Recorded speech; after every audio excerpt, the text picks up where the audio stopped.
नमस्कार, exam happy by Jharkhand channel में आपका स्वागत है। तो दोस्तों जुड़ चुका हूं मैं यहां पर आप सभी के लिए झारखंड शिक्षक पात्रता परीक्षा 2024 की तैयारी को लेकर के। तो आपको बताते चले झारखंड शिक्षक पात्रता परीक्षा 2024 बहुत ही जल्द आपका यहां पर होने जा रहा है। इतने कम समय में आपकी तैयारी करने में बहुत ही यहां पर दिक्कत हो सकती है। आपको बताते चले इसी के साथ बाज़ार में बहुत तरह के बाज़ारू किताब प्रैक्टिस बुक आ गए हैं और आप क्या करेंगे कि यहीं से बाज़ारू किताब या प्रैक्टिस वर्क बुक लेकर के आप तैयारी करेंगे और उस तैयारी के बाद आपका यहाँ पर रिजल्ट होने वाला है 0। ठीक है, तो आपको बता देते हैं कि यदि आप झारखंड शिक्षक पात्रता परीक्षा चाहे आप 1 to 5 या 6 to 8 किसी में भी परचम लहराना चाहते हैं तो अभी न्यू सिलेबस के अनुसार आपको यहाँ पर जो है जैक परीक्षा ले रही है और जैक जो भी परीक्षा लेती है आप अनुकरण कीजिएगा 2013 का या 2016 का। तो आपका सारा प्रश्न जो था वो जेसीईआरटी या जैक की किताब से आए हुए थे, लेकिन फिर भी लोगों ने बहुत तरह तरह के यहाँ पर परीक्षाओं का किताब पढ़ा जिसमें रिजल्ट बहुत ख़राब हुआ था। लेकिन जिन लोगों ने यहाँ पर जेसीईआरटी टेक्स्ट बुक का पढ़ा था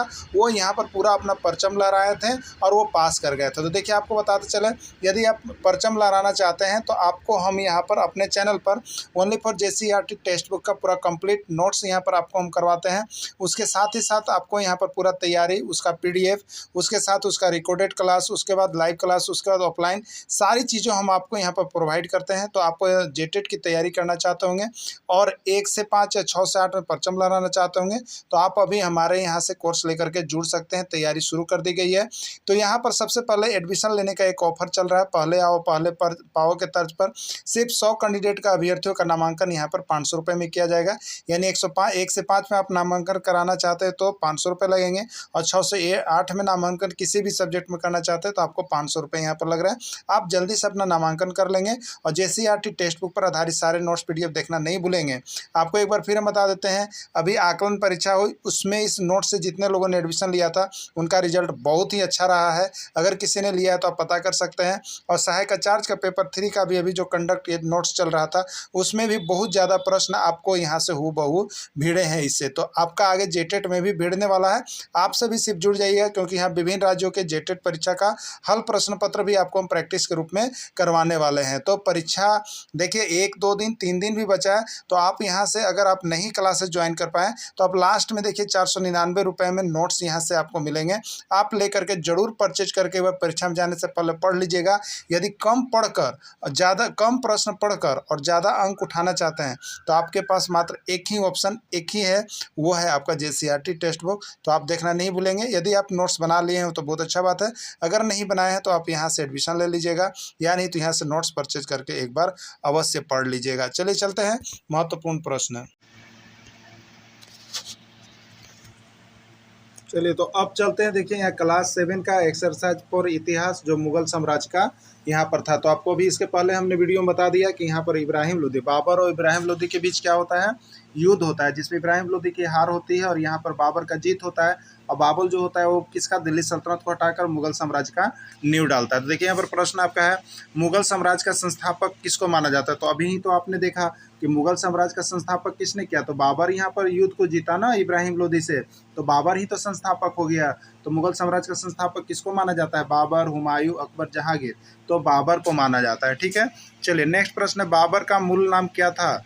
मुगल बाबर, जहरीदुन मोहम्मद बाबर, नसरुद्दीन बाबर या सभी। ठीक है, तो जहरीदुन मोहम्मद बाबर था। प्रश्न आए हुए हैं आपके जेएसएससी में। बाबर ने कौन कौन युद्ध किया, पानीपत का प्रथम युद्ध, खानवा का युद्ध, चंदेरी का युद्ध, घाघरा का युद्ध या सभी। देखिए यह चीज़ हुआ तो हम आप लोग को बता देते हैं और आप लोग को सब चीज़ यहाँ पर देते हैं, लेकिन आप लोग जुड़ नहीं रहे। जितना होगा जल्दी जल्दी जुड़िएगा वीडियो देखने के बाद। ठीक है, बाबर ने कौन कौन युद्ध किया याद रखिएगा, पान खा, पान खा, पान खा और चल घर बाबर। नाम याद है, पान का केकरो कहता है, पान खा और चल घर बाबर। तो पान खा और चल घर केकरा बोलना है, बाबरे के बोलना है, समझ गए। और यह 4 गो युद्ध बाबर किया, यह 4 गो युद्ध बाबर किया। और यह याद रखिएगा कि बाबर युद्ध में सब में विजयी रहा है ना, याद रखिएगा। अगर कहीं दिमाग में आया कि बाबर और एकर बीच हुआ तो पूछा कि कौन विजयी हुआ तो बाबरे के बोलना है आपको। ठीक है, तो अब बाबर ने कौन कौन युद्ध किया यो एक बार प्रश्न पूछ दिया गया था, बड़े आदमी का कन्फ्यूजन हो जाता है। तो बस याद रखिए ना, कभी कभी पान उन गुमटी पर घूमिएगा ना तो आपको मिलेगा, कहता है सब पान खो और चल घर, तो पान खा और चल घर, यही याद रख लीजिएगा। तो पान से हो गया पानीपत का प्रथम युद्ध, खा से याद हो गया खानवा का युद्ध, और चल से देखिए हो गया चंदेरी का युद्ध, और घर से देखिए वो घाघरा के युद्ध, दिमाग में एकदम ठोक लीजिएगा, ऐसे ही आता है, समझ गए। अब एक ईसवी सन अगर बोलिएगा ना तो ईसवी सन भी देखिए आपको बता देते हैं। 1526 से स्टार्ट किया। बाबर जो था ना खाली मारे काट करवे करता था, एकदम याद रखिएगा।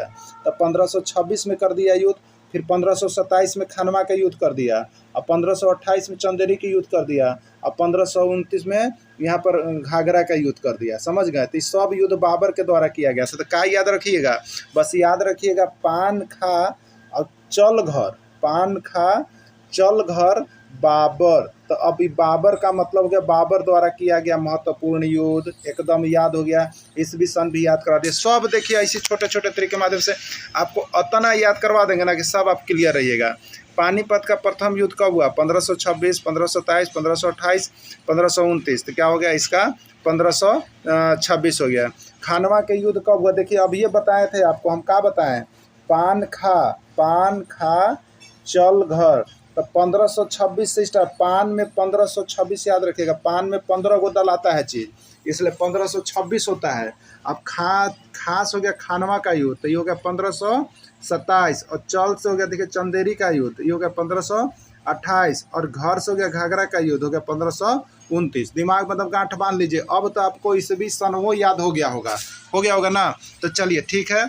खानवा का युद्ध कब हुआ? चंदेरी का युद्ध कब हुआ? तब 1526, 1527, 1528 याद हो गया। 1528 घाघरा का युद्ध कब हुआ? 1529 याद हो गया ना। कोई दिक्कत नहीं है आप सभी को, एकदम इस तरह से देखिए। अब देखिए जो नोट्स परचेज करते हैं उनको हम यहाँ सब चाह रहा था। अब आप कहिएगा सर खाली ऑब्जेक्टिव है, खाली सब्जेक्टिव है। तो यहाँ पर हम देखिए आपको इतना अच्छा हम काम करवा रहे हैं कि आप लोगों को सब चीज़ याद करवा दे रहे हैं। तो ऐसा के होता क्या है कि आपसे जब कहा जाएगा तो आप कहिएगा सर इतने रुपए वाला लीजिए, तो कहाँ से मिलेगा? ये सब मिलेगा, इसलिए जल्दी जल्दी जो है ले करके जुड़ के अब पढ़ लीजिए सब के सब। तो देखिए यहाँ पर नोट्सों बनाइए दिए हैं, पान खा चल घर, और यहाँ पर लिख दीजिएगा बाबर। केकरा कहिएगा? बाबर, न तो ट्रिकवा में फिर यादें न रहेगा कि क्या होता है। तो पान खा चल घर, तो पानीपत का प्रथम युद्ध। अब 1526, खानवा का युद्ध 1527, चंदेरी का युद्ध 1528, घाघरा का युद्ध 1529। सब दे देंगे, सब एकदम बता दे रहे हैं, सब चीज़ मिल रहा है, बस लेकर के तैयारी कर लीजिए। बाबर ने अपनी आत्मकथा लिखा, ये तो बता दे रहे हैं। झारखंड के एग्जामुआ में एकदम छाइल है, ये वाला क्वेश्चन छाइल रह रहा है। तो बाबर ने अपनी आत्मकथा लिखा, बाबरनामा, अकबरनामा, जहाँपना या रहला, ठीक है।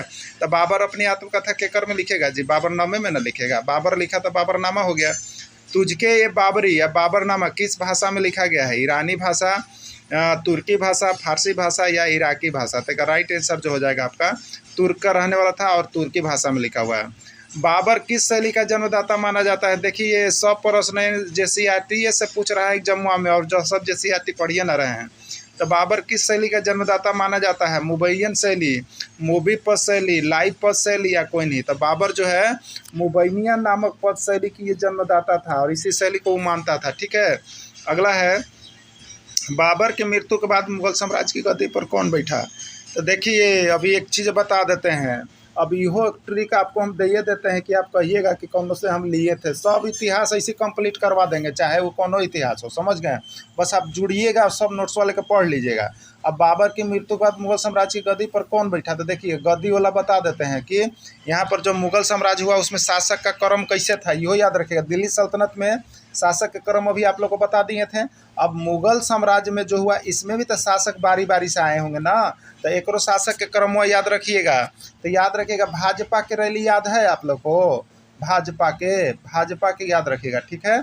भाजपा के शो में चलना है जी। केकर शो में चलना है? देखिए चुनाव वो चल रहा है तो शो में चलिएगा। देखिए कोई यहाँ पर हम अपने एक ट्रिक के माध्यम से बता रहे हैं किसको, ऐसा नहीं समझिए कि हम पार्टी का प्रचार कर रहे हैं, ठीक है।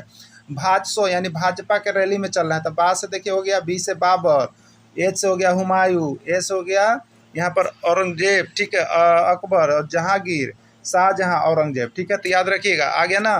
भाजसो क्रम है, देखिए क्रम है भाजसो, यानी भाजपा का सो से बहुत जल्दी याद होता है इसलिए बोल रहे हैं। बाबर, हुमायूं, अकबर, जहांगीर, शाहजहां, औरंगजेब, लास्ट हो गया। ठीक है, एकदम याद रखिएगा। तो ये भाजपा का 100 का रैली जो याद रख लिया ना, एकदम क्लियर हो गया। मुगल साम्राज्य का ऐसा एकमात्र शासक कौन था जिसने अपने भाइयों में साम्राज्य का विभाजन किया? देखिए यह सबसे बड़ा कमजोरी था, जो यहाँ पर भाइयों में साम्राज्य का विभाजन किया और बहुत दयालु था। और वो के था बताइए? तो वह था यहाँ पर हुमायूं, जो एक सबसे बड़ा भूल माना जाता है, पतन के कारण माना जाता है ना। हुमायूं की असफलता का सबसे बड़ा कारण क्या था? भाइयों के बीच साम्राज्य का बंटवारा, निकाय का शामिल करना, संपत्ति को हड़पना। कोई नहीं था। ये तो देखिए बहुत दयालु था, ये तो संपत्ति हड़पता ही नहीं था। लेकिन ये क्या किया कि जितना संपत्ति था उसको भाइयों के बीच के साम्राज्य में बंटवारा कर दिया था। ठीक है। चौसा का युद्ध किनके बीच हुआ? चौसा का युद्ध शेरशाह और बाबर के बीच, शेरशाह और हुमायूं के बीच, शेरशाह और अकबर के बीच, या कोई नहीं। ठीक है, तो शेरशाह और हुमायूं के बीच हुआ था। चौसा का युद्ध कनौज या बिलग्राम का युद्ध में किसका युद्ध हुआ बताइए? तो बाबर और यहाँ पर कौन था? शेरशाह। यह दोनों में सबसे ज़्यादा होता था। तो हुमायूं और शेरशाह में ये युद्ध होता था। तो चौसा का युद्ध कनौज या बिलग्राम का युद्ध किसके बीच हुआ? तो यहाँ शेरशाह, हुमायूं, अकबर या जहांगीर किसके बीच हुआ था आपको बताना है। तो ठीक है, तो यहाँ पर आपको शेरशाह के बीच हो गया। चौसा का युद्ध कब हुआ? 1536, 1537, 1539, 1540। तो देखिए यहाँ पर क्या है आपको 1539 ईस्वी में हुआ। बिलग्राम या कनौज का युद्ध कब हुआ? 1539, 1540, 1541, 1542। राइट आंसर इसका हो जाएगा 1540। हुमायूं युद्ध हारने के बाद किस ओर भागा? हुमायूं जब युद्ध हार गया यहाँ पर शेरशाह से, तो किस ओर भागा था? ईरान की ओर, इराक की ओर, कुवैत की ओर, या कहीं नहीं? तो वो जो था आपको ईरान की ओर भागा था। हुमायूं की मृत्यु कैसे हुई? हुमायूं की मृत्यु घोड़े के गिरने के कारण, दिलपनाह नगर से पुस्तकालय के सीढ़ी गिरने के कारण, या कोई नहीं? तो देखिए ये जो हुमायूं था ना, इस क्या था, तो ये जब नमाज पढ़ रहे थे तो उस समय जो था कि यहाँ पर पुस्तकालय की सीढ़ी से ना पुस्तक पढ़ रहे थे, और उसी समय क्या हो गया था? नमाज पढ़ने का समय हो गया। जब नमाज पढ़ने का समय हो गया तो सीढ़ी से उतरने लगे, इसी में इनका पैर फंस गया, तो पुस्तकालय की सीढ़ी से गिरने के कारण जो है उसकी मृत्यु हो गई। तो देखिए यहाँ पर इसका नोट्स भी आप जो परचेज किए हैं, 1526 इसमें दिनपनाह नामक इमारत की पुस्तकालय की सीढ़ियों के गिरने से उसकी मृत्यु हो गई। हुमायूं क्या हुआ? तो जिंदगी भर लड़खड़ाता रहा। याद रखिएगा, हुमायूं जिंदगी भर लड़खड़ाता रहा और लड़खड़ाते हुए ही मर गया। ये भी एक कहावत है। देखिए हुमायूं चौक से लिखा शेरशाह, एकदम ट्रिक याद रखिएगा।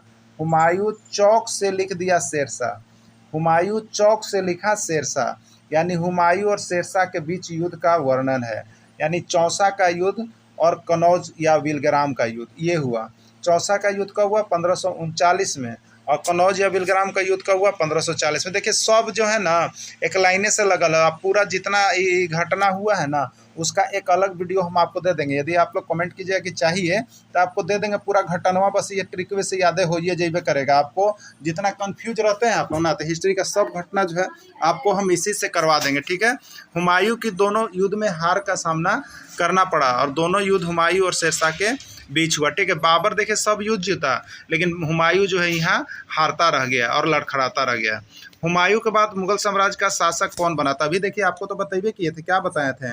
भाज 100 यानी भाजपा के 100 में चलो तो बाबर हो गया, हुमायूं हो गया, अकबर हो गया, जहांगीर हो गया, शाहजहां और फिर औरंगजेब हुआ। यही तो था ना। तो यहाँ पर हुमायूं के बाद किसका हुआ? तो बस इसको लिख लीजिएगा। जहाँ पर मुगल वंश का आया वहाँ लिखिए भाजपा का 100। तो बाबर, हुमायूं, अकबर। तो अब हुमायूं के बाद अकबर है, तो अकबर यहाँ पर हो गया। ठीक है। चलिए अगला है, अकबर कितने वर्ष की अवस्था में राजगद्दी पर बैठा? देखिए अकबर जो है सबसे कम वर्ष की अवस्था में राजगद्दी पर बैठा था, और उसका सैनिक भी यहाँ पर उसके साथ था। ठीक है। तो वो है आपका 13 वर्ष। अपने पिता हुमायूं की मृत्यु के समय अकबर कहाँ रह रहा था? पंजाब के कलानौर, हरियाणा के भटिंडा, गुजरात के गांधीनगर स्थान, या कोई नहीं? ठीक है। तो पंजाब के कलानौर में ये रह रहा था। अकबर का संरक्षक कौन था? आमेर खां, अमीर खुसरो, अब्दुल खां, रहीम या बैरम खां? अकबर का संरक्षक जो था वो कौन था? बैरम खां था। अकबर का संरक्षक बैरम खां था। ये भी प्रश्न पूछा गया है।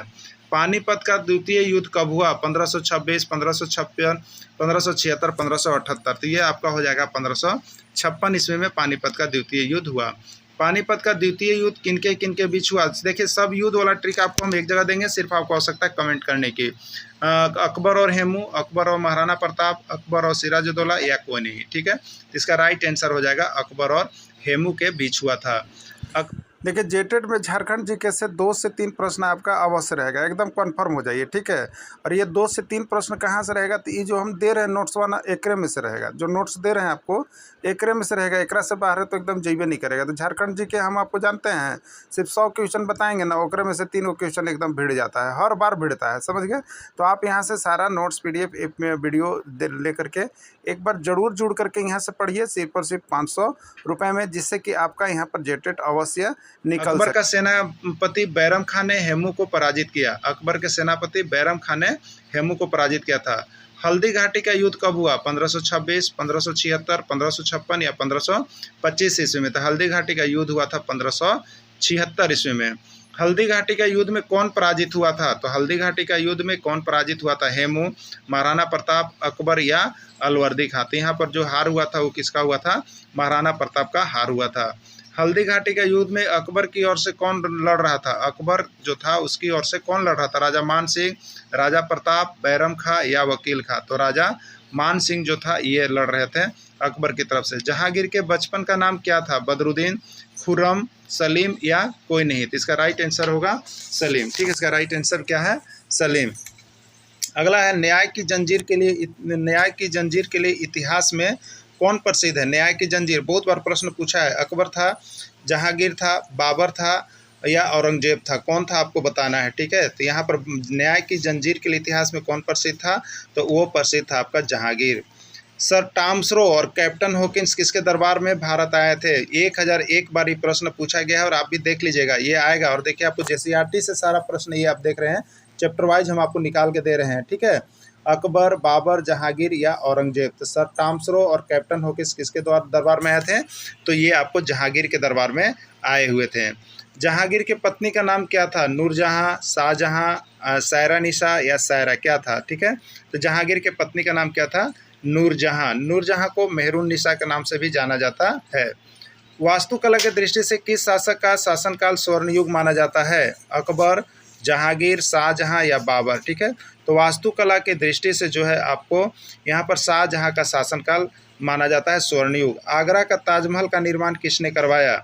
अकबर, जहांगीर, शाहजहां या औरंगजेब। तो आगरा का ताजमहल जो है वो शाहजहां के द्वारा करवाया गया। देखिए ये ताजमहल वाला जो ट्रिक है हम आपको दे दिए हैं बहुत अंदर से, जिसके बाद आपको अगर आपको किसी को देखिए सामाजिक ज्ञान बहुत भारी लगता है, लेकिन आप इस तरह से ट्रिकी यदि उसको कंसेप्ट क्लियर करते चलिएगा ना, तो आपको देखिए वो बहुत ही अच्छा लगने लगेगा और आपका स्कोर जरूर बढ़ जाएगा। तो आप सभी यहाँ से जरूर स्कोर को बढ़ाने का काम कीजिएगा और नोट्स PDF ले लीजिएगा। कोई JCERT का पूरा 100% आपको हम बना करके यहाँ पर दे रहे हैं। दिल्ली का लाल किला का निर्माण किसने करवाया? अकबर, जहांगीर, शाहजहां या औरंगजेब। किसने करवाया दिल्ली के लाल किले का निर्माण? ये भी 1001 बार प्रश्न पूछा गया। तो ये आपका है शाहजहां। जामा मस्जिद का निर्माण किसने करवाया? शाहजहां, जहांगीर, औरंगजेब या नूरजहां। तो जामा मस्जिद का निर्माण जो है वो आपको यहाँ पर करवाए हैं शाहजहां। मुगल शासकों का अंतिम प्राक्रमिक शासक कौन था? मुगल शासक हुआ उसका अंतिम प्राक्रमिक शासक कौन था? औरंगजेब, शाहजहां, जहांगीर या बाबर। तो मुगल शासक का अंतिम प्राक्रमिक शासक जो था वो आपका औरंगजेब था। कौन था? औरंगजेब। जिंदा पीर के नाम से किसको जाना जाता है? बहुत ही VVI प्रश्न JSSC में 3 बार पूछ दिया गया है। जिंदा पीर के नाम से किसको जाना जाता है? अकबर, जहांगीर, औरंगजेब या बाबर। तो जिंदा पीर के नाम से जो है वो किसको जाना जाता है? तो आपको औरंगजेब को जाना जाता है। शेर शाह के बचपन का नाम क्या था? शेर शाह के बचपन का नाम क्या था? फरीद, खुर्रम, सलीम या बदरुद्दीन। क्या था आपका शेर शाह के बचपन का नाम, ठीक है। तो शेर शाह के बचपन का नाम क्या था? आपका फरीद था। शेर खां के नाम से किसको जाना जाता है? अकबर को, जहांगीर को, शाहजहां को या औरंगजेब को। तो शेर या किसी को नहीं। तो शेर शाह को ही देखिए शेर खां के नाम से जाना जाता है। दक्षिण बिहार के सूबेदार बहार खां लोहानी ने उसे एक शेर के आक्रमण की रक्षा करने के उपलक्ष्य में शेर खां की उपाधि दी गई थी। तो शेर शाह को ही क्या कहा जाता है? शेर खां के नाम से जाना जाता है। इसमें चारों में कोई ऑप्शन नहीं है, इसलिए इसका राइट आंसर कोई भी नहीं है। इसका आंसर होगा कोई नहीं। शेर खां का पहला संघर्ष किसके साथ हुआ? शेर खां का पहला संघर्ष किसके साथ हुआ? अकबर का, बाबर से, हुमायूं से या कोई नहीं। तो इसका किसके साथ हुआ था? तो हुमायूं का जो लड़ाई होता था वो शेरशाह या शेर खां के साथ होता था। चुनार के किले पर कब्जे को लेकर उसका हुमायूं के साथ पहला संघर्ष हुआ था। शेरशाह का पहला संघर्ष चुनार के किलों पर कब्जे को लेकर के हुमायूं के साथ हुआ था। शेरशाह का मकबरा कहाँ स्थित है? दिल्ली, जयपुर, सासाराम या कोई नहीं। तो शेरशाह का मकबरा जो है कहाँ स्थित है? सासाराम में स्थित है। ग्रैंड ट्रंक रोड या जीटी रोड का निर्माण किसने करवाया? 1001 बार आने वाला प्रश्न है। ग्रैंड ट्रंक रोड या जीटी रोड का निर्माण किसने करवाया? शेरशाह, बाबर, औरंगजेब या कोई नहीं। तो ग्रैंड ट्रंक रोड या जीटी रोड का निर्माण किसने करवाया? तो ये आपको शेरशाह ने करवाया। शेरशाह के शासन प्रबंध की जानकारी किस पुस्तक में मिलती है? तारीख-ए शेरशाही, तारीख अकबरी, तारीख औरंगजेबी या कोई नहीं। तो शेरशाह के शासन प्रबंध की जानकारी जिस पुस्तक में मिलती है वो आपका है तारीख शेरशाही। शेरशाही है तभी शेरशाह होगा, इसलिए तारीख शेरशाही में इसका विवरण मिलता है। शेरशाह के समय शासन प्रबंध की जानकारी किसके द्वारा दी गई? अब्बास खां शेरवानी, महमूद अब्बास, अब्दुल रहीम खान खाना या कोई नहीं। तो शेरशाह के समय शासन प्रबंध की जानकारी जो है वो अब्बूस खान शेरवानी। तो शेरवानी यानी शेरशाह, तो उसमें देखिए शेर लगा हुआ रहेगा, याद रखिएगा, ठीक है, शेरवानी है। मनसबदारी व्यवस्था किस पत्ती पर आधारित था? तो मनसबदारी व्यवस्था जो है मंगोल नेता चंगेज खां के दशमलव प्रणाली पर आधारित था, ये भी आया हुआ था। तीर्थ यात्रा तथा जजिया कर को किसने समाप्त किया? तीर्थ यात्रा कर तथा जजिया कर को किसने समाप्त किया? जहांगीर, शाहजहां, अकबर या बाबर। तो ये बहुत बार प्रश्न आया हुआ है कि तीर्थ यात्रा कर और जजिया कर को किसने समाप्त किया? एक ने समाप्त किया और दूसरे ने लागू भी कर दिया। तो इसका समाप्त कौन किया था? तो समाप्त जो है अकबर ने किया था। इसका ट्रिक है 10 तीर्थ जाओ तब फिर मज़ा देखो, ठीक है। ये वाला ट्रिक भी आपको हम दे देंगे, सिर्फ कमेंट कीजिएगा आपको चाहिए। इसमें अकबर के द्वारा कौन कौन चीज़ समाप्त किया गया था? सब चीज़ था, ठीक है। अकबर के दरबार में कितने रत्न थे? पंचरत्न, षष्ठरत्न, 9 रत्न या कोई नहीं। तो अकबर के दरबार में जो थे आपको कौन थे? 9 रत्न थे, और 9 रत्न का नाम याद रखना होगा, तो उसका ट्रिक बना हुआ है, वो आपको मिल जाएगा, ठीक है। दोस्तों, यदि झारखंड शिक्षक पात्रता परीक्षा में आपको परचम लहराना है तो यहाँ से सारा नोट्स, पीडीएफ और वीडियो एक बार लेकर के अवश्य पढ़ लेना है, चाहे परीक्षा में 2 दिन या 3 दिन जो भी समय बाकी हो। यहाँ से जेटेट आपका 100% कंप्लीट होता है, क्योंकि जेटेट मतलब जेसीईआरटी और जैक की किताब। तो आपको हम उसी का सारा इंपॉर्टेंट नोट्स बनाए हुए हैं जो कि परीक्षा में 100% छपने की आपकी गारंटी होगी। तो आप यहाँ से गारंटी चीज़ को ही लेकर के पढ़ें, बाजारू किताब नहीं पढ़ें, बाहर का चैनल ज़्यादा नहीं सपोर्ट करें, इसलिए आप इसको देखें और इसके साथ ही यहाँ से सारा नोट्स, पीडीएफ जेसीईआरटी का लेकर के पढ़ लें। आपको यहाँ